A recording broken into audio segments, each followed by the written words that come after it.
আসসালামু আলাইকুম ওয়া রাহমাতুল্লাহি ওয়া বারাকাতুহু। ওয়া আলাইকুম আসসালাম ওয়া রাহমাতুল্লাহ। ভালো আছেন সবাই? আলহামদুলিল্লাহ, আপনি ভালো আছেন? আলহামদুলিল্লাহ। ইন্নাল হামদুলিল্লাহ সালাতু ওয়াসসালামু আলা রাসূলিল কারীম। আউযু বিল্লাহি মিনাশ শাইতানির রাজীম। বিসমিল্লাহির রহমানির রহিম।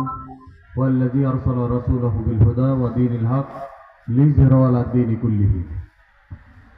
আলহামদুলিল্লাহ, আমাদের আজকের এই তালিমুল কোরআন ওয়াজ সুন্নাহ ইন্টারন্যাশনাল মাদ্রাসা কর্তৃক আয়োজিত আমাদের আজকের এই তৃতীয় বার্ষিকী ইসলামী সম্মেলনে আজকের এই মুহূর্তে জলসার সম্মানিত সভাপতি শেখ আব্দুল্লাহ বিন সুরুজ সাহেব, যিনি আমাদের সকলের পরিচিত।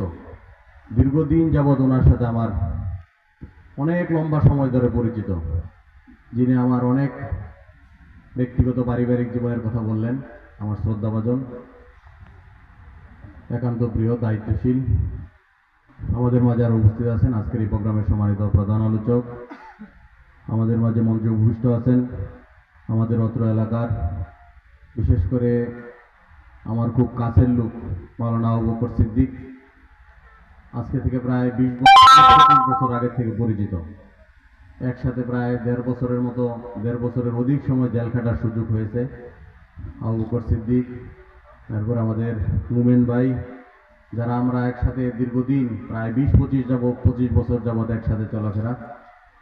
আয়োজক কমিটির সম্মানিত নেতৃবৃন্দ, অত্র মহল্লার পিতৃতুল্য মুরব্বিয়ান, সমবয়সী ভাই, সাংবাদিক বন্ধুগণ, পর্দার আড়ালে মা এবং বোনেরা, সকলকে আমার পক্ষ থেকে শুভেচ্ছা এবং অভিনন্দন জানাচ্ছি।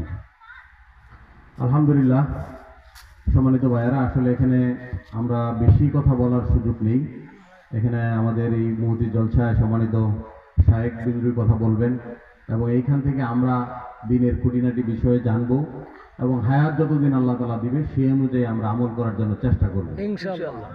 এখন আমি যে বিষয়টা